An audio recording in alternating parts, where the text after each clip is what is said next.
Ua nonoa ulula le vaa o le manua le sangalala. Ai pula toa ma le fia le tapuitea. Ina ua tepa iata e tanga i malama. Lea ua tailili malie le matangi tonga. Ai tali seu na ile amauli. Pei o tala i alo tau ili o toilolo matupui vao. Ile papa i ngala. Wala sai le tu ta faitoa. Ua tigi lau. Walilingo i nei pua lilo na yolo. Ina ua toulu le fatu. Ai tali le ingati. Ue ma walulunga ua atoa pa fangota. Ua fanga pulsina. Pa ia ai le moto le malo. Ua malai o le talu.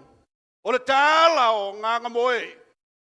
Leo ta oto le atata o malua fiti. La foia le ata o fiti maupolonga. Au avea le ata o le tama o Samoa na ngalo. Au ale luma avasi. Ava o le alitai ao. Ma le usu fa alo. Sila alo fimaya. Laua fionga i le tama ainga. Le tuia tua tupua tamasese. Tufunga ta isi tupola efi. O le tama ale ainga o sa feru livao. A lafa tunga tamasese. O ya na fa ya ainga tause le lumoenga. A wale ainga o mabaenga. A tengane le fainga malanga mamalu. Le fio mai le masiofo. Ainga matama mainga. Tu mo mapule tu au mala taua. Ainga le taima to le fua. Va fono ti ma le va taua na fanua. Yo tau tala i le ava. O le alita e ao. Ma le usu fa alo. Leo alita e ao. Le fionga i le fa ao le fainga malo tutu i le manua. Le fionga i le kovana le malu. Si ale ngapa le poi pa le timaunga. E te ngane le tafatolu o le fainga malo.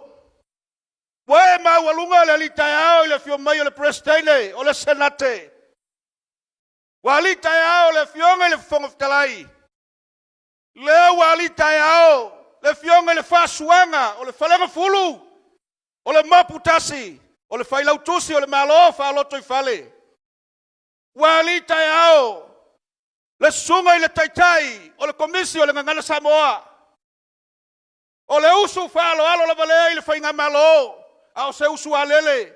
I le falenga fulu ma le manua tele. Leo wa usu fa alo le ftalenga le toto. Sua mo le vai fonua fo mai tu langi tu au mala taua. Sa ole masala mua ma le launiu sa lua. Tama le manua fionga i fatui. Ma le au va o toto. Ava fai mai a umia e tala le ngafa. O le ava fai mai na ava mua ai le tui fiti ma apifanga. Sau le au sanga o le ava. To ai tau nua i manua. Ma le atu wasa. Alo le ava. Afa i fingao. Fai mai o ina to lua i ava. E tu ai ngase. E afu ai le ava atu ngase. Pasolo le malanga le ava. O na fele i le fioli. Le maupu ma le ngata yala. Le no foa ma le tua no foa ma le fale tolu. Ma yo ina to ya wa inga fo le ava. Na to feso ta ia tamaia. Na mau ai le ava la tasi, ma le malai o le niniva. E mai a tala la nga fo le ava. E to e taua a anoli. So ala te tele le pengo fiti. Ma sua sami o le ava. Ava lea. Wali tai au mai ai. Ava atatasi. Ava ai, le tangaloa langi. Ava lea na mua itapati, le manua tele. Ava atalua na ava ai, le tuia tua, wala ifi matautole tua. Ava atatolu. Na ava ai sa e faa sau malau, le tupau niu ma le fasau. E ai le tolu ai ava. Ava atafaa na tufatufa, le ulu ai tupu te fai fai a salamasina. Ava atalima. Na ava ai le afio maupu. Ai taingane le motu nei tutuila. Ava ataono. No luai popo e manono. Ava atafitu na fasoi le fale fitu ma le taulagi. Ava atavalu. E mai na tufa e le tamo o siu taula lo vasa. O le atali o siu seia. na usu ia fiti lange pupula lo walo tu ia tua. E ia le tamale na whaasoa le awa i whaleata. Ava ataiva. Ava ai le tui manua le vau manga. Ma le malia toa ui tua langi. E ia le tai sama sama i le malua tele. Ava ata se fulu. Ava lea na fola na whanua. Ia malia toa fiti sa manu. Masua uto alunga. Tali ilangi se ao. O lo malo. Ava lea ua tātou patpatia i le so. Ava na totoi whanganga whinga. Sua tia le ata lulu. Lo nana whinafi le lagi tuaiva. Ava na totoi whanganga fua. Na sua tia le ata lulu le lagi whingafi le lagi tualua. Ava na totoi le maamaa na totoi le palapala. E mai o le ava e whaamimili. A whaamimili wa taisi.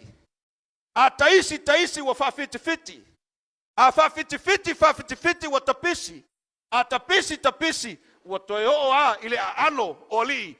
E iai le tae au le nei. Ia sila alofi maia. Laua fionga ile tuiatua. O le tama. Na whetua na iai malayo tumua o le saisanga lau fai. Suli o le tupu tu fai faa. Pe oi o le salamasina. Pe so tai ai. Lupa i fafoi vau ese. Ma tapu manaia. Laua fionga ile tupua. Leo le au fola inatu. Ua iai avalatas. O menge o lupe singa. E fou. E kasi ala aval kalikongungo salmuniango le lakas. Ua iai ma ava atunga se ia e sa fulu. A o le malae. Ua atoa. O le afaile pule le fale polu a tofinga. E fai ngata se mati mai wasa. A wale motu ngale taula o lau fionga le tamainga. Ua le manga. Suat kako lau. After ever. Ilai.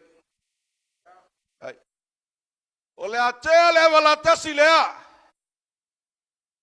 A wase ava le ipu. A le fionga i le tamainga. O lalo ngā fuafua. Mai taingane le mulino o manu au sala. I le fionga i le tuiatua tupua tamasese.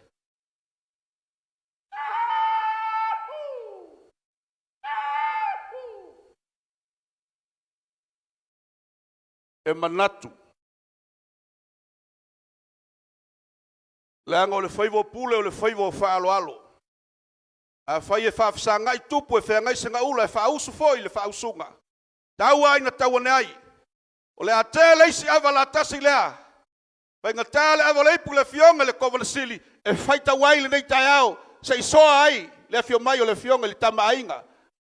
Ya.